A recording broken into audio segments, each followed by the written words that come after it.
This is a card crafting recommendation segment. The people that need the crafting recs are the ones that have the fewest sparks to spend, and the people who are kind of short on sparks probably ought to be crafting some of the really like workhorse uncommons and rares rather than the super expensive stuff. So to that end, Mike and I have looked at every class and selected an uncommon and a rare that we would recommend that new players use their limited spark supply on crafting. All right, and first up I got the Guardian one, and I took Photosynthesizer. I took Spikeweed Sector. Yeah, as I've talked about before, I love Photosynthesizer. I think it is great. You get to add like 50 really good galactic cards to your deck potentially. It can even give you environments, so if you're super new and don't have any environments yet, you can sometimes get one off of this. I selected Spikeweed Sector because I think that having environments is a pretty important thing for a new player to do. Like there are a lot of zombie decks that if they're not appropriately running environments of their own, Spikeweed Sector just kind of says you can't play creatures here for the entire rest of the game. Kabloom up next, and I went with Berry Angry, the 3-mana trick that gives everything +2 attack. I went with Mushroom Ringleader, the 3-cost 0/1 that gets +2 attack for every other plant. I picked that because new players kind of need to find the power points where they can, and the fact that this is a total glass cannon, while making it kind of unattractive to a really enfranchised player, probably would still find a home in a new player's deck. I went with Berry Angry because so many of the Kabloom starter cards are cheap little tokens, or if you're playing Solar Flare, you get all those little sunflowers as well, and I just like this as a way to give your field a lot more attack and be able to do damage more quickly.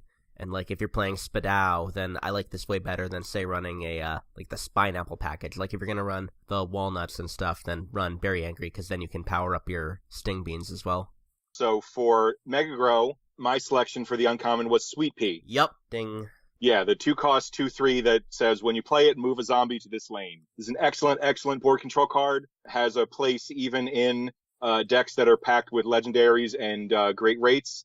2-cost 2/3 is a perfectly fine rate, and moving a zombie over to that lane is a great way to snipe nasty things that could otherwise give you trouble in the early game.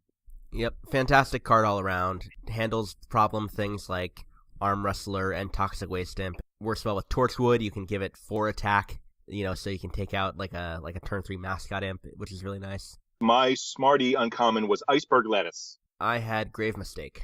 You are presented with the freeze mechanic very, very early on. I think it might even be one of the first keywords you even encounter. There is a whole lot of power points packed into Snowdrop, the 1-mana 1/2 that gets +2/+2 whenever a thing gets frozen. That thing is going to win a lot of new players their games. The reason I went with Grave Mistake was because I imagine if you're going with a Smarty card, you're playing as Green Shadow, and Green Shadow doesn't really have any other way to deal with gravestones aside from like Cool Beans. So I figured just being able to give yourself that kind of advantage that you don't usually have and be able to turn it into a source of card draw, which is hard for plants to find, and just being able to do something against gravestones, good early add to the free-to-play Green Shadow deck. All right, now I know that we're going to agree on this next one. Is it Applesaucer? Yeah, it's Applesaucer. Of course it's Applesaucer, because Applesaucer's great. Yeah, Applesaucer's kind of nuts. The fact that it can get strike through later on is really big. If you're playing Solar Flare, you can play Applesaucer, and you can play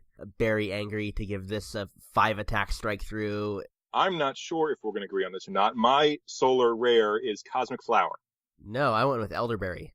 That if you're a new player, you really want to see cards that you don't own yet, and Cosmic Flower gives you access to a bunch of stuff that you might not currently have.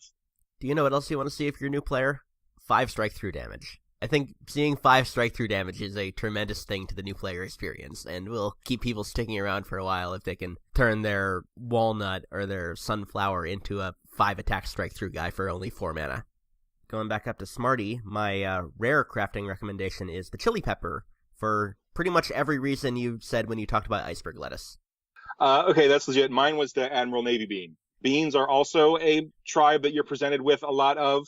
This is a card that will not get outclassed by other cards that you want to own later.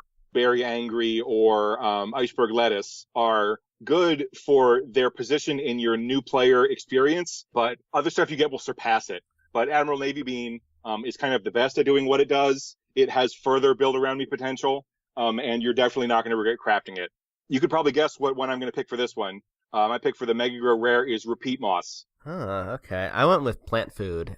Repeat Moss is a deck all by itself, and Captain Combustible's superpowers alone are kind of good enough to build a Repeat Moss deck that can really get you there. I just like having Plant Food as an option because Mega Grow doesn't have a lot of ways to really get rid of threats, and just being able to trade with something big in front of you for free and then be able to attack face that turn is a big help in a kind of Mega Grow style where you want to grow up your stuff really big. Kabloom coming up next, and did you pick yours after a podcast name as well? Ooh, I don't think so. What did you pick? I picked Shroom for 2. Oh, no, I did not pick that. I picked Cro-Magnolia. Oh, okay, alright. Well, explain yourself. Shroom for 2 is just kind of a dork, and Cro-Magnolia is a finisher. And I think that what new players would lack is suitable finishers. And there's still a lot of stuff in the Kabloom core that is something that Shroom for 2 wears very well. Like, you get buff Shroom, but to start out you only have the little 1/1 button mushrooms to buff up with it. And, like, it works really well with Berry Angry. Like, throwing a Berry Angry on that is suddenly 6 damage in 1 lane. It's in Cycle Cap, so it has that high-end desirability. It's in anything with Pine Clone. Like, it's just a very good building block to have, and a lot of the stuff that Kabloom's all about works really well with it. Rounding out the Guardian crafting Rex, my rare pick for a Guardian card is the Gravebuster, the 2-mana trick that destroys a gravestone. Boring, but... Mine too. Gravebuster is just too utilitarian. It's just so good. You want to play it in pretty much every Guardian deck.